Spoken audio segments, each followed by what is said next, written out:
So fairly recently, it was announced that both of the Mario Galaxy games would be getting ports to the Nintendo Switch, which in addition to finally fulfilling the fan demand to see Galaxy 2 on the system, has also resulted in all 3 games available in the 3D All-Stars collection having multiple Switch ports, with 64 having been available on the Switch Online service since the N64 app's launch, along with Sunshine being confirmed for the Switch 2's GameCube app. Whilst this has brought me to question the value of 3D All-Stars, it now being pretty pointless in retrospect, it's also made me curious to see if there's been any other cases of games getting re-released for the same system, and if the reasons behind them are just as stupid as that prospect sounds. The only things I won't be counting for this topic are standalone expansions, as most of these are effectively just early attempts at updates and DLC before the internet was a thing, making them more just a byproduct of technical limitations.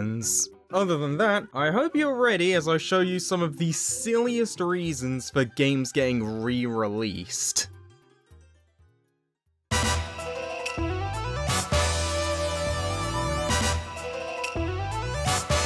As I've discussed in a previous video, back in the day, it was fairly common that when an arcade game was ported to home consoles, it needed to be downgraded to run on the inferior hardware, an issue that wouldn't really go away until the 2000s, which is also around the same time most people stopped going to arcades. One of the many conversions that faced this problem was the Super Nintendo port of Final Fight, although it's probably not for the reason you'd think. Now that's not to say it was a perfect port. Multiplayer was removed, the industrial area level is gone, and it can only display 2 or 3 enemies at a time compared to the arcade's 9 or 10, but for the standards of the time, it was a very solid attempt. Hell, it apparently did so well that both Final Fight 2 and 3 skipped arcades entirely and released as SNES exclusives. However, there was one group of people that were upset with the port, as due to limited cartridge space, it was decided to cut one of the game's 3 playable characters, with the team ultimately choosing to drop the modern-day ninja Guy in favor of street brawler Cody and pro wrestler turned mayor Hager. Naturally, this upset fans of Guy who waited for a home port only to find out he'd been removed, though luckily they wouldn't have to hold out for too long, as just over a year after its Japanese release, Capcom would give to the people Final Fight Guy, a revised version of the game where the main selling point was that they replaced Cody with Guy, with them even adding a new opening and ending to explain why Cody's not there. Yep, Capcom released 2 Super Nintendo ports of Final Fight in order to satiate people upset that they removed Guy from the original release. And if you're wondering if any other changes were made, there's some new power-ups, the difficulty options have been reworked, and the game has generally been tweaked to be easier after complaints that the original port was too hard. Other than that, it's literally just the SNES version of Final Fight, but now you can play as Guy. Now there's a fair chance you might not have heard of this version, even if you grew up during the Super Nintendo era and were a Final Fight fan. Well, that's because Final Fight Guy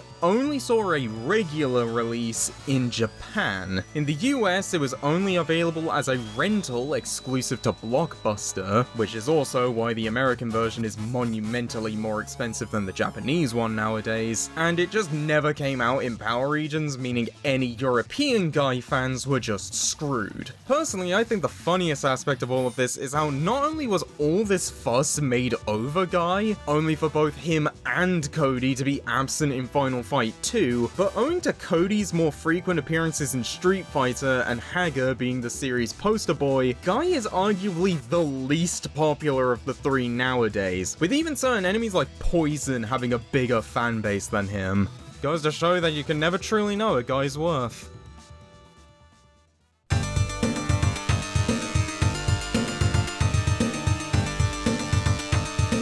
Now this one is technically cheating, as it's more to do with revisions rather than porting the same game multiple times. But it's also really funny, so I'm putting it in the video anyway. This being the story of why Sega kept having to update one of their games because the developers kept including copyrighted characters they didn't own the rights to. The game in question being the Revenge of Shinobi, the 3rd entry in the Shinobi series and the first to be developed for the Mega Drive, it being one one of Sega's early flagship series before they went all in on Sonic, leaving Joe Musashi to hide in the shadows for an extensive period of time. During the game's development, the director, Noriyoshi Oba, drew up some rough sketches of various popular characters from the time, the idea being he wanted enemies in the game that were similar to them, believing that the character designers would modify them to be more unique. Except the designers didn't do that, and instead just directly copied them into the game. This resulted in Rambo and Jackie Chan showing up as enemies, the boss of Stage 4 losing his skin to reveal himself as the T-800 Terminator, the Stage 6 boss being a shapeshifter that takes the forms of Spider-Man and Batman, and the Stage 7 boss is a knockoff Godzilla. Unsurprisingly, once people caught on to the frankly insane amount of copyright infringement going on with the game, Sega quickly got to work releasing multiple revisions in an attempt to remove the more blatant examples of it. The Rambo enemies were swapped out for generic bald muscle men, the shapeshifter's Batman form was altered to instead resemble the manga and anime character Devilman, which I don't know how that one fixes the problem, but seemed to have worked, and the Godzilla boss had its skin ripped off and was left a skeleton with exposed organs. Bizarrely, despite all these alterations, Sega actually managed to acquire the rights from Marvel to make the shapeshifter's first form further resemble Spider-Man, albeit they had to include a copyright notice on boot up acknowledging Marvel's ownership of the character, and due to losing the license years later, modern re-releases altered the sprite to make him completely pink, leaving the Jackie Chan enemies and the Terminator boss as the only ones to survive through all 4 revisions. While Shinobi wouldn't have a crossover this strange, or unlicensed again, Sega does seem to be attempting to recapture something similar with the recently released Shinobi Art of Vengeance, which will be getting DLC where Joe will be going up against Dr. Eggman and 2 other classic Sega villains. So if you take anything out of this video, maybe consider checking out the new Shinobi. It looks pretty cool, and it's made by the same people responsible for Streets of Rage 4.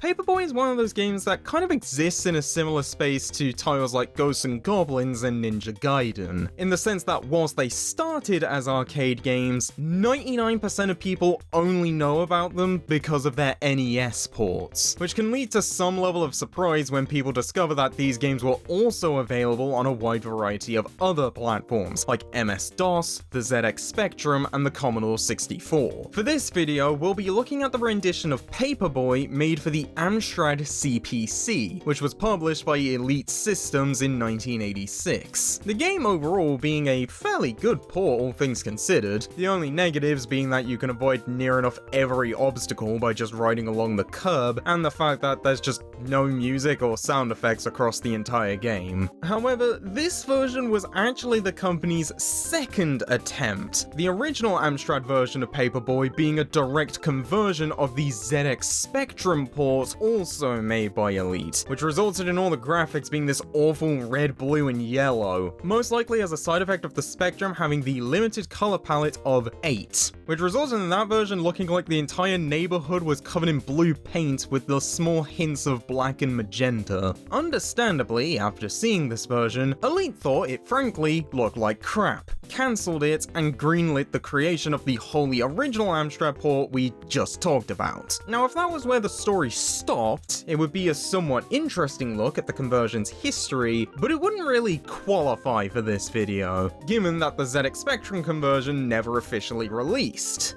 Or did it? You see, when you search up this cancelled version of the game, you might spot a few websites which refer to it as the Spanish version. The reason for this is that apparently, when the company MCM Software licensed out the game for release in the country, Elite accidentally sent them master copies of the scrapped ZX Spectrum conversion instead of the proper Amstrad port, meaning there are 2 Amstrad ports of Paperboy by complete accident. It should be noted though that given how long ago this was, and it occurring both at a point in time when the internet internet wasn't available to the public, and in a country where the majority of people don't speak English, there does seem to be some confusion on whether or not this was the version included on a standalone release or as part of a multi-pack. But either way, accidentally releasing a cancelled version of a game because you sent the wrong one to a foreign publisher is, objectively speaking, really funny, and makes you wish more cancelled games could see the light of day from sheer incompetence.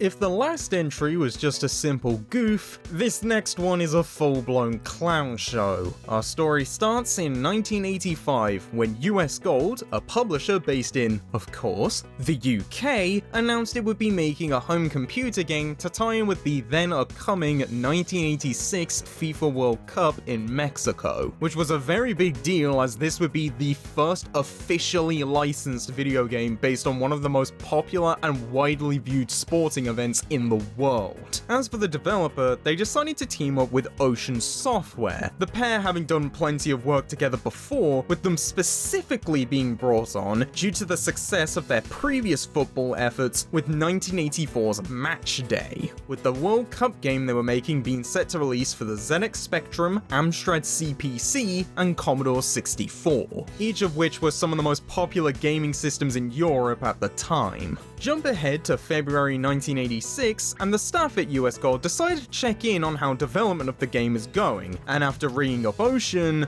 they discovered to their shock and horror that they hadn't even started development on it. For full transparency, what went wrong exactly isn't 100% clear. Maybe Ocean kept restarting development due to believing what they were doing wasn't good enough. Maybe through miscommunication they thought US Gold just wanted to license the Matchday engine and someone else was making the game. Or for the funniest option, Ocean just forgot about the deal entirely, partially due to US Gold never bothering to check in on them. But regardless of why, US Gold was now in a situation where they had likely spent a lot of money for this license, only to discover they had absolutely nothing to show for it, with them only having 3 months to sort something out before the World Cup started. With next to no time left, and frankly no developers wanting to take on the job of making a AAA sports game in that short a time frame, the publisher ultimately decided to give in to desperation. Namely, they sorted out a deal with a smaller company called Arctic Computing Limited to license out a game they had made in '84 titled World Cup Football. They then had them add a practice mode and change some of the graphics, packaged it all together with a patch, stickers, match chart, and poster, and then just sold it as a completely new game called World Cup Carnival for £9.95. For reference,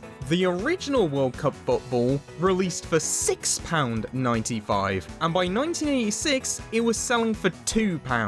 Unsurprisingly, when the game released, people were absolutely appalled to discover that not only was the game itself just bad, Arctic's football output being incredibly awful even for the low standards of sports games at the time, but that US Gold had effectively lied and sold them a budget title re-release at a AAA price. The modern equivalent being if EA tried to resell one of those crappy shovelware football games as the next FIFA. With US Gold's main way of trying to do damage control being to halt criticism by not sending out review copies to the majority of magazines until the World Cup had ended, with near enough all of them giving scathingly negative critiques, along with arguing that it was in fact a new game because it came with stickers. If all of this wasn't embarrassing enough, the whole situation would also result in Arctic getting sued for copyright infringement, as they didn't actually own the rights to World Cup Football, having sold them to publisher Prism Leisure Corporation in an attempt to stay afloat, with Prism very quickly winning their case, resulting in Arctic being forced to hand over any money they made from World Cup Carnival, which in the process bankrupted them. Safe to say we're not gonna find anything that crazy again, so I think I'll end things off here for now.